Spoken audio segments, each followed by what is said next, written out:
Assalamualaikum warahmatullahi wabarakatuh. Balik lagi di video saya, Rian Saputra Siregar, mahasiswa Universitas Terbuka Kota Batam, dengan nomor induk mahasiswa 0490793347. Pada video kali ini saya akan menjawab pertanyaan untuk tugas 2 mata kuliah jaringan komputer. Baik, langsung saja kita ke soalnya ya. Oke, di sini silakan pelajari panduan praktek tugas 2, kemudian praktekkan setiap materi yang dijelaskan. Langsung aja kita ke komen promnya.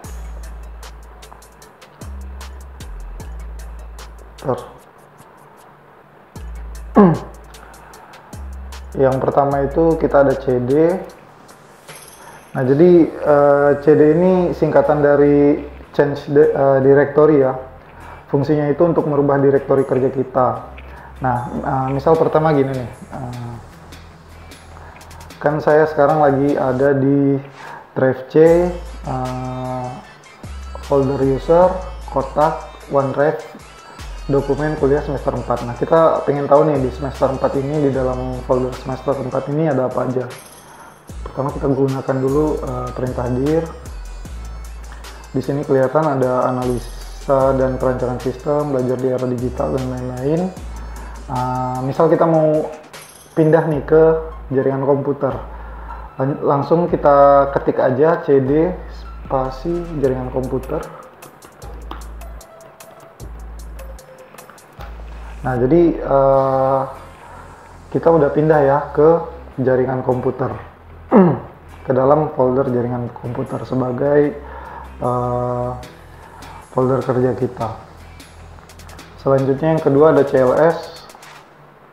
CLS itu singkatan dari clear the screen, dimana gunanya untuk membersihkan semua tulisan yang ada di comment prompt ini. Contoh, langsung aja kita ketikkan CLS. Nah, dia langsung bersih, langsung kosong kembali ya. Selanjutnya yang ketiga kita ada CLS slash tanda tanya. Nah, kalau CLS slash tanda tanya ini fungsinya untuk menampilkan bantuan untuk perintah CLS. Jadi CLS itu gunanya untuk apa? Nah, di sini dijelaskan, yaitu clear the screen, seperti yang saya jelaskan sebelumnya. Selanjutnya ada dir slash tanda tanya. Nah, di sini tuh fungsinya sama ya, untuk menjelaskan juga karena pakai slash tanda tanya. Di sini kan dir tadi adalah display list, menampilkan list file yang ada di directory. Nah, di sini juga dijelaskan nih apa bantuan-bantuan yang atau opsi-opsi apa aja nih yang bisa digunakan pada dir. Contohnya ini nih, melihat file dengan atribut bantuan yang spesifik seperti ini, directory, hidden file, system file, read only, dan sebagainya. Oke. Yang kelima, ipconfig. ipconfig di sini gunanya untuk menampilkan informasi jaringan kita ya, kayak IP address, terus netmask, gateway, hostname, apalagi ya, pokoknya semua jaringan yang terhubung dengan laptop saya.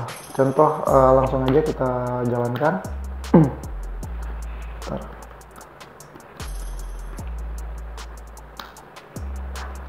Nah, di sini terlihat ya bahwa laptop saya tidak ada terhubung dengan adaptor mana saja, kecuali ini nih, wireless LAN atau WiFi. Di sini dijelaskan juga DNS suffix, terus IPv6, IPv4, subnet, sama gateway-nya. Selanjutnya ipconfig all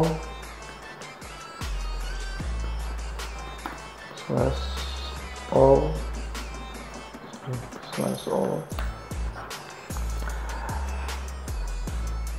ipconfig all ini sama ya, hampir sama dengan yang sebelumnya, ipconfig biasa. Tapi dia lebih detail atau informasi yang diberikan itu lebih lengkap. Nah, contoh kayak gini nih, ini ada hostname untuk komputer saya, jaringan. Terus bisa dilihat juga di jaringan WiFi yang emang tadi terhubung ya. Di sini informasi yang diberikan lebih banyak, lebih lengkap seperti itu.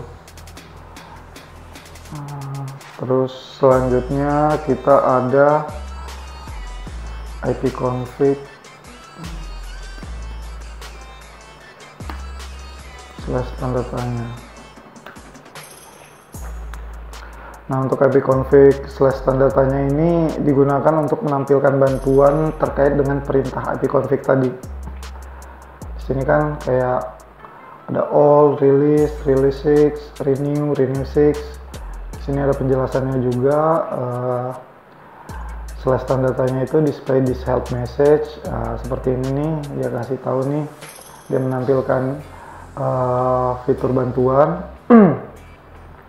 Terus all kayak yang tadi sebelumnya, menampilkan konfigurasi secara penuh. Ada release juga, renew. Nah, di sini juga dia memberikan contoh nih untuk penggunaan ipconfig. ipconfig spasi /all /renew dan seterusnya, seperti itu. Setelah itu kita ada ipconfig release.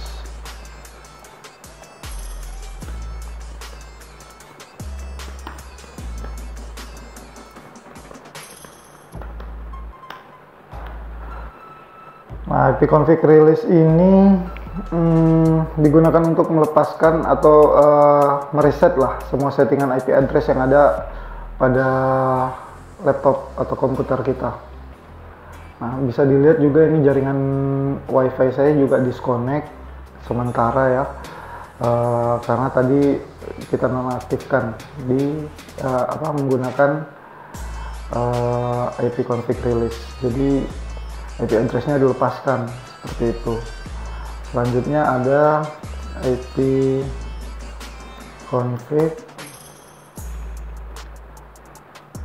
renew.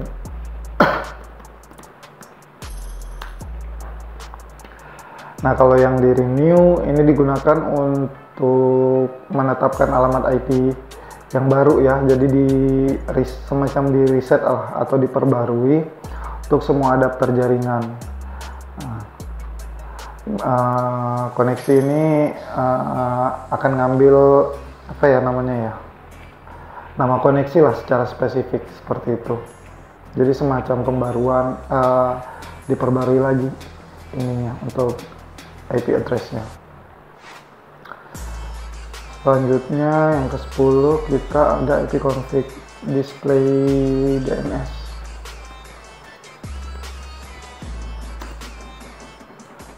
/display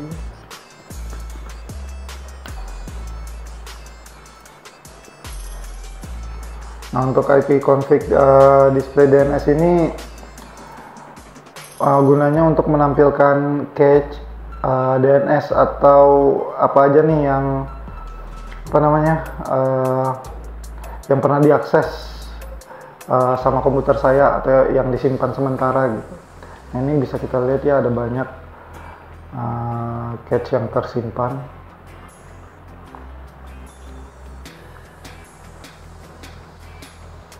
Selanjutnya kita ada ipconfig /DNS.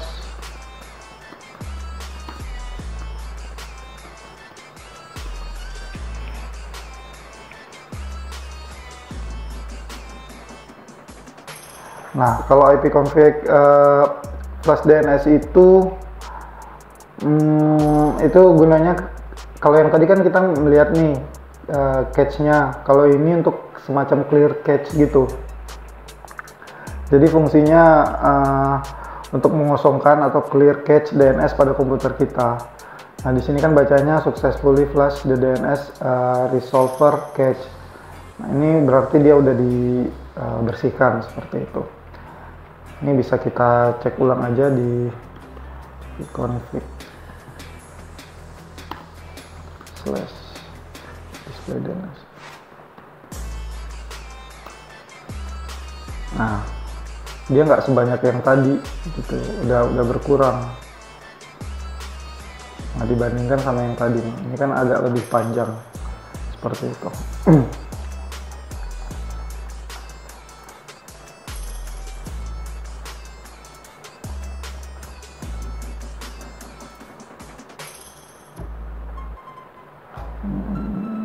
Nah, selanjutnya DNS, register DNS. Oke.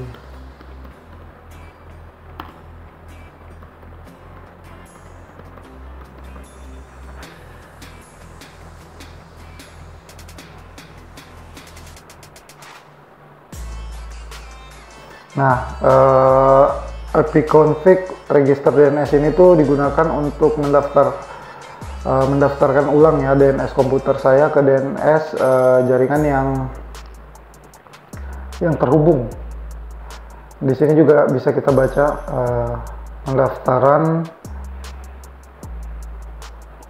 pendaftaran ulang informasi DNS untuk semua adapter telah dimulai.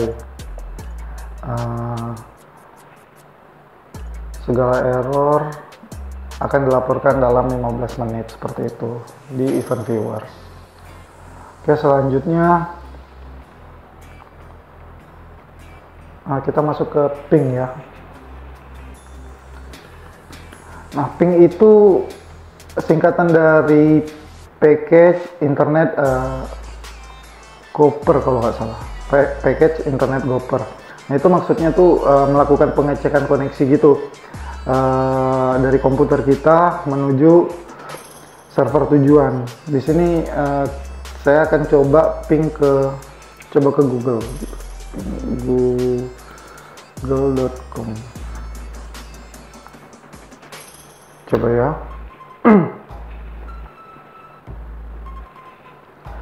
Nah, di sini dapat kita lihat ya bahwasanya komputer saya mengirim paket sebesar 32 byte dan Google tadi merespon balik dalam waktu 7 ms atau 7 milisecond. Nah, seperti itu. Dia mengirim 4 kali dan di sini ada keterangannya saya mengirim 4 paket dan menerima 4 paket dengan total kehilangan 0. Seperti itu. Di sini juga ada keterangan waktu minimum yang dibutuhkan 5 milisecond, waktu maksimum 7 milisecond, rata-ratanya 6 milisecond. Berarti ini jaringannya lagi bagus ya. Selain itu kita juga bisa apa namanya ya, bentar kita cek dulu penggunaan ping. Nah, kita bisa juga nih menggunakan opsi kayak Minte. Nah, kalau Minte ini dia mengirimkan paket itu secara terus-menerus sampai nanti kita perintahkan untuk berhenti. Terus ada min A, min N count. Kalau min N count ini kita tentukan nih dia berapa kali kirim. Kalau tadi kan kalau ping biasa aja langsung ke DNS tujuan dia cuma 4 kali aja tuh. Nah, contoh di sini kita coba ke YouTube deh. Ping min n countnya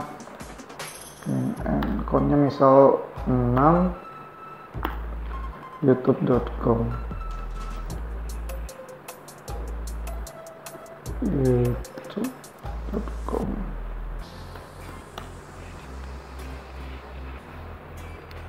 Kita tunggu bentar.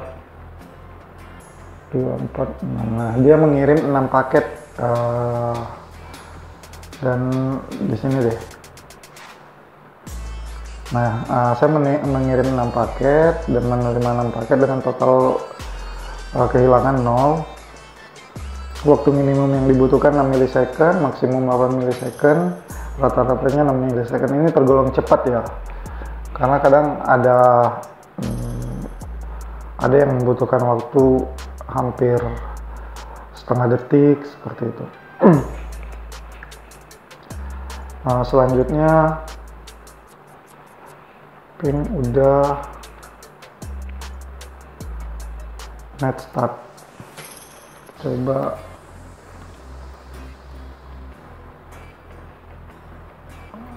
net start.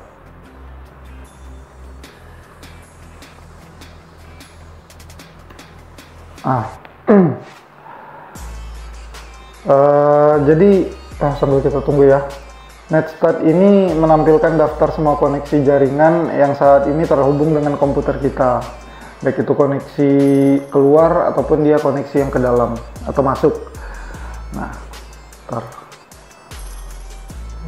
sambil nunggu aja. Nah, di sini ada proto ya.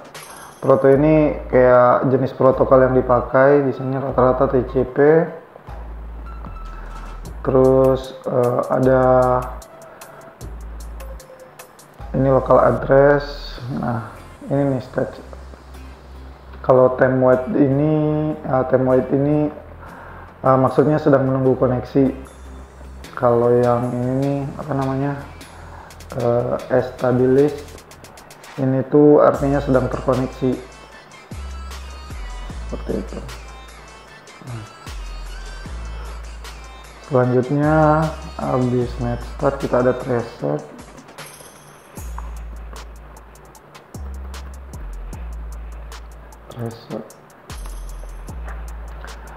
Nah, kalau tracer ini gunanya untuk melacak jalur atau apa ya namanya ya, hopping dari komputer saya atau dari komputer ke server tujuan. Nah, di sini ada opsi-opsinya juga, min-d, min-h, di sini ada keterangannya juga. Coba kita cari tahu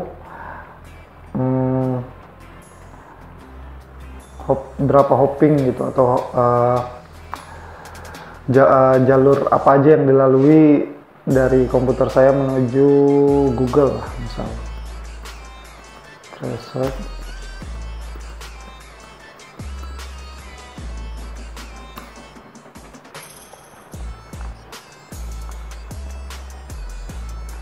Nah, ini hopping yang dilalui ya, atau jalur yang dilalui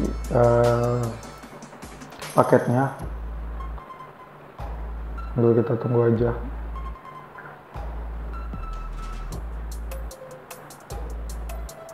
Kalau ini yang di awal-awal ini biasanya ini router wifi rumah yang paling dekat ya. Terus ini biasanya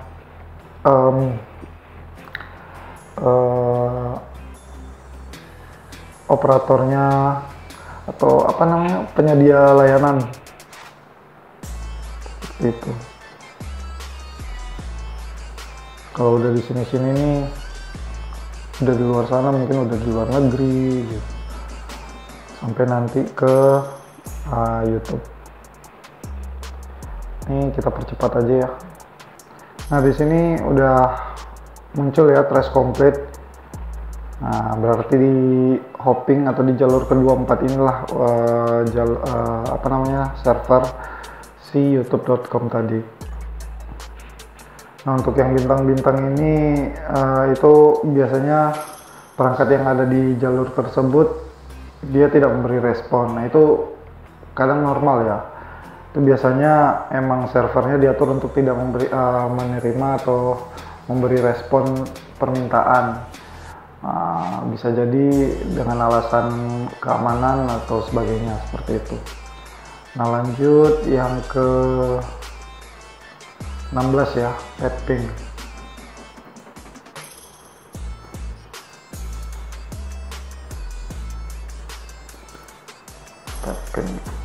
Nah, petping ini gabungan antara dua yang tadi, tracer sama ping. Jadi kita coba aja dulu.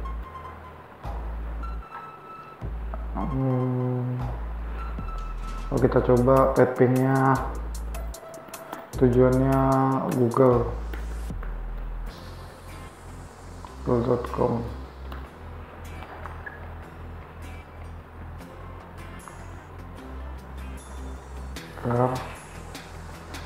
Dia lagi melacak rute.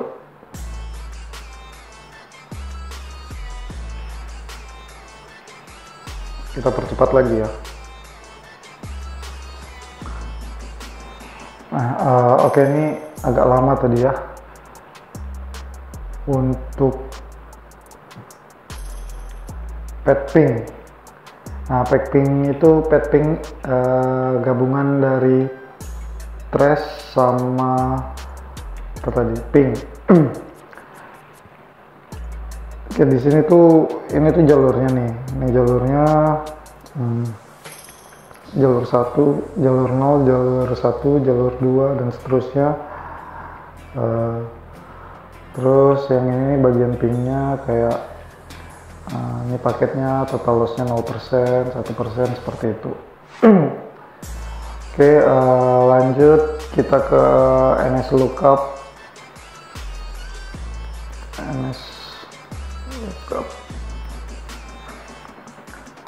Untuk NS Lookup ini digunakan untuk menampilkan informasi tentang nama DNS dari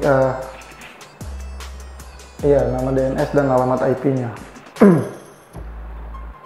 Contoh, bentar exit dulu. Jadi kayak gini nih, setiap DNS kayak google.com, youtube.com dan lain-lain itu kan pasti ada IP address-nya tuh. Nah, dengan NS Lookup ini kita bisa tahu tuh Google apa ininya, IP address-nya seperti itu. Contoh kita cari tahu NS Lookup untuk IP address dari Google, YouTube aja deh.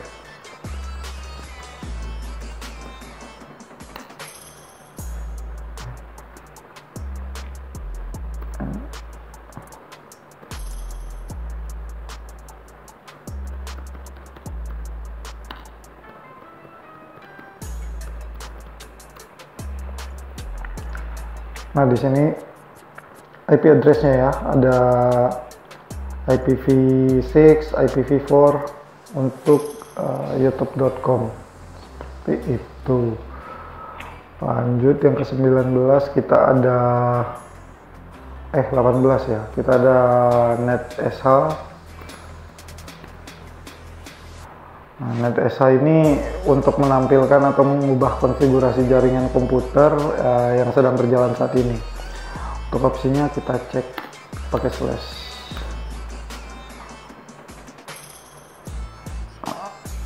Nah, ini kan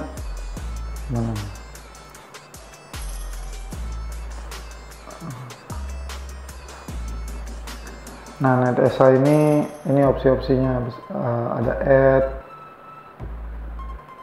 terus add firewall, bridge, delete seperti itu.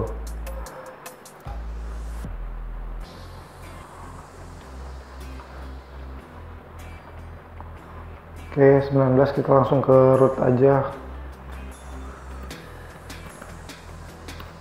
Nah, kalau root ini digunakan untuk menambah, membuang, atau menukar perintah routing table.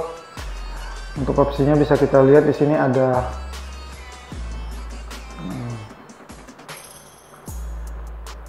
print,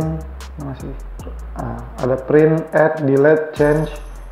Seperti itu penjelasannya. Ini kalau print a root, add a root, delete a root, seperti itu. Ini kita coba tampilkan aja ya root print.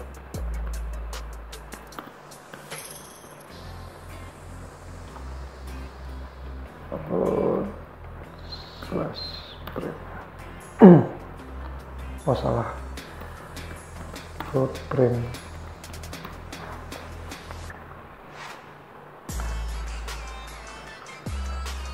Nah, ini tampilannya ya. Di sini ditampilkan interface. Nah, ini untuk ID-nya. Terus ada nama perangkat jaringannya. Terus ada IPv4 root table. Terus ini persistent root none. Ini tuh maksudnya tidak ada rute yang tetap yang disimpan, seperti itu. Ini juga ada IPv6 sama ya, tidak ada rute tetap yang disimpan. Lanjut, terakhir kita ada net. Untuk net di sini opsinya ada account, komputer, config, continue, file, group. Di sini karena laptop saya tidak terhubung sama jaringan LAN, jadi saya coba di ini aja, di mana ya, di user, untuk mengetahui user apa saja yang ada pada komputer saya.